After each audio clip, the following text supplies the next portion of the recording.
All right, guys, we're gonna start today off by what I have in my pocket. But first, I'll tell you what we're gonna talk about. We're gonna talk about this right here, this Strider SnG Fatty. And this is one of the knives that's in my pocket. It's been in my pocket pretty much since I got it. Anytime I can carry it. Now, it doesn't fit in with my true EDC, what's on me every single day, Monday through Sunday. But any day that I can put this in my pocket, it's in my pocket. Well, actually, in my sheath, and I'll talk about that a little bit too. This is the other knife that's in my pocket, the Hinderer Fire Tack, and my Zach Wood Pry and Pop N3V, and that is pretty much been a staple for the past couple of weeks. If you've been following my Instagram channel page, yes, all these knives are that good. Yes, all these knives are recommended. Yes, all these knives I would buy again. So, or knives and pocket tool. But let's get into the SnG Fatty. I have a few notes that I made here so I can kind of trim the video down, hopefully, and keep it on message and not ramble too much. But you guys don't seem to mind if I ramble. So anyway, the ergonomics of this. Now, if you're not familiar with the SnG Fatty, it has the blade stock of an SMF. So I will put that down here on this side, and you can see that the blade stock is the same for these two knives. This is a standard 3/4 ground. You can see there the grind line, standard 3/4 ground SnG, and you can see the blade thickness there. It's thinner, significantly thinner. And again, 3/4 ground Fatty, so you can see there, that's a direct comparison. And just to make me smile a little bit, this is my Strider WP in 3V steel, and it's a 1/4 inch thick. So you can kind of see how that lines up with everything. So that's that.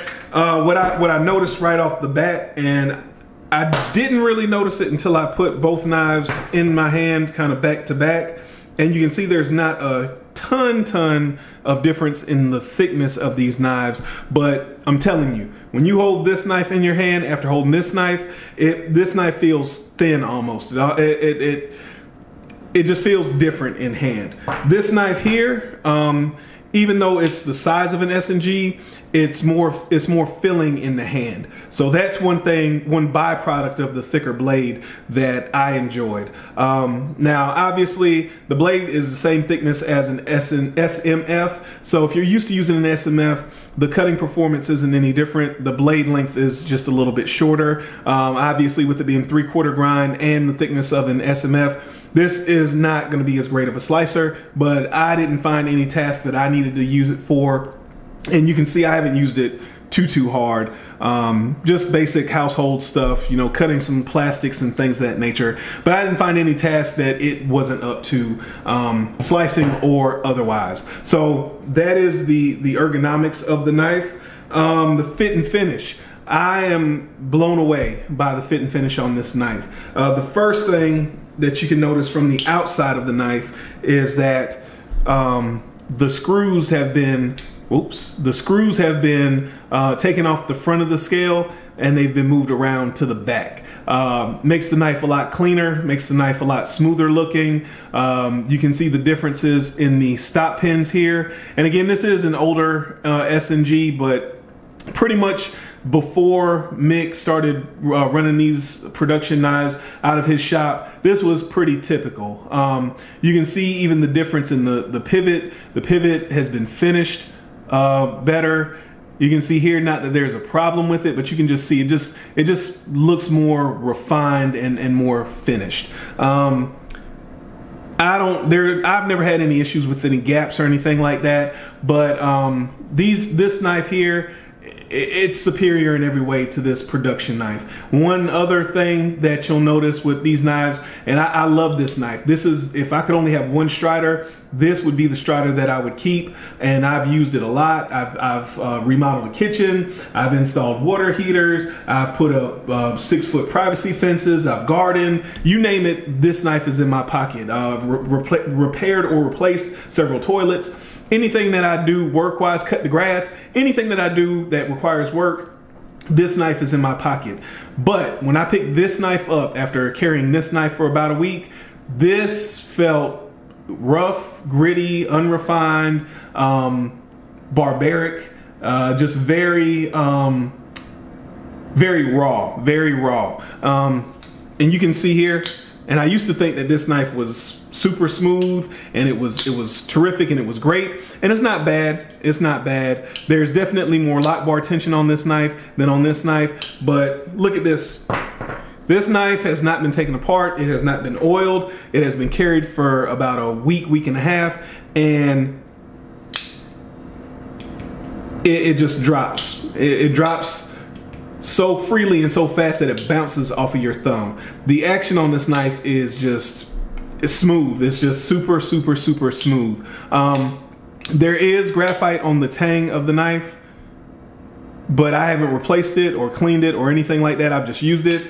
The lock bar stick is minimal to none, of course, because it's titanium and steel. Sometimes when you really flick it open, it might, I wouldn't even call it a stick. It might hesitate to disengage for a second, but 9 times out of 10, there's no stick. When I got this knife here, and I was talking to a new Strider owner, and they were trying to figure out exactly what they could do to avoid the lock bar stick. And I told them about the Sharpie trick and the pencil trick, and they were saying they did that, but it comes back. And I told them, yeah, you got to keep reapplying it, and you just have to, don't put the knife down. Just keep opening and closing it. Eventually you'll build up a callus, the knife will be broken in, and you'll be good to go. And they kind of looked at me funny. But this knife, when I got it, it was so bad that I almost wanted to send it back. Now, obviously, they all break in. This knife has no lock stick ever. I mean, if you fling it open, if you open it slowly, obviously all that stuff goes away. It's fine. But these regular productions, again, before Mick started running them through his shop exclusively, these knives had some lock stick problems. I have had 2 M Strider, and what I mean by that, if you're not familiar, these that come through his shop say M Strider. The ones that were regular productions just say Strider like this, and there is usually a Strider logo on the other side that you can see there. So the fit and finish is hands down goes to this knife right here.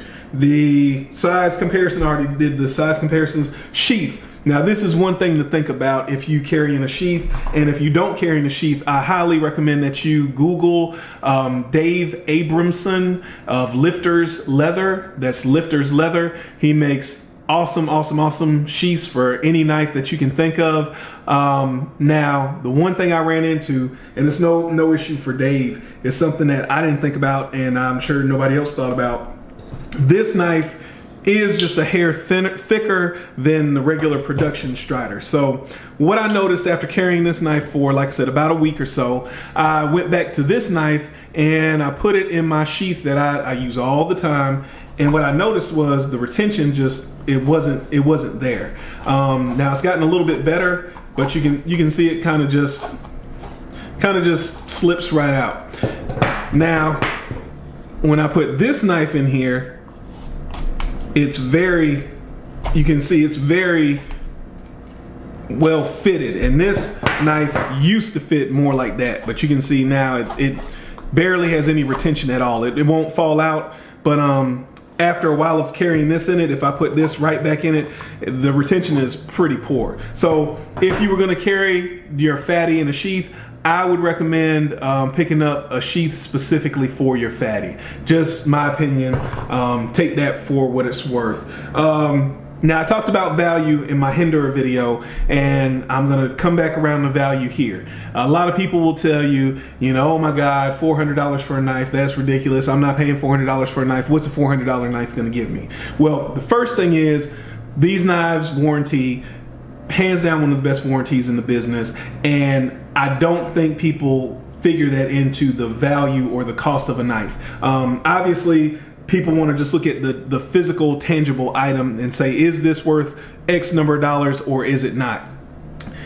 This warranty covers this knife against pretty much anything, as long as you don't do something stupid like take it to a grinder or a Dremel or anything like that.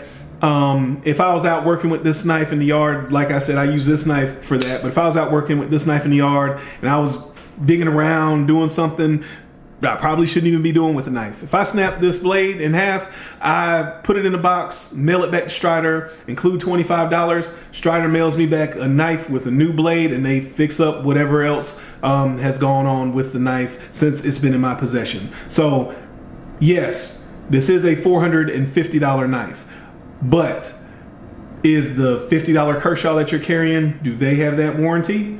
Now the argument there is, how many $50 Kershaws could I buy before I get to the value of this knife? And if that's how you want to spend your money, and I'm not picking on Kershaw, Gerber, Buck, you name it, whatever your brand of choice is. Those knives have a place. I have those knives, but this is an heirloom quality piece that has a warranty that's going to support it for your lifetime and your kids' lifetime.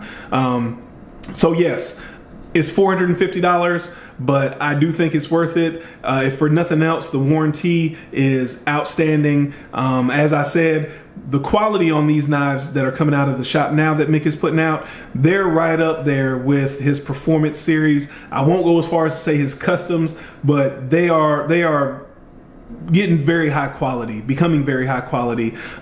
Just the refinement in the fit and the finish, how smooth the action of the knife is, the little touches like the rounded thumb studs, the more finished hardware here, flipping the screws from the front side of the scale to the back side of the scale. Just everything has just been dialed in to the greatest extent. So I think that this knife is worth full asking price, and I think a lot of people agree, because if you've been keeping an eye on these on the secondary market, these knives are selling for $675 or so, in that ballpark. So people are willing to pay even more than the $450. So yes, I do think the knife is worth it. That's pretty much all I had to say about the knife. I've rambled on for 12 minutes now. I appreciate you guys watching. If you have any questions or comments, which I'm sure I've said some things today that people will want to comment on, comment down below. Look forward to hearing from you. Look forward to engaging you in the comments. I hope you're having a great weekend. And remember, a lazy man carries a dull knife.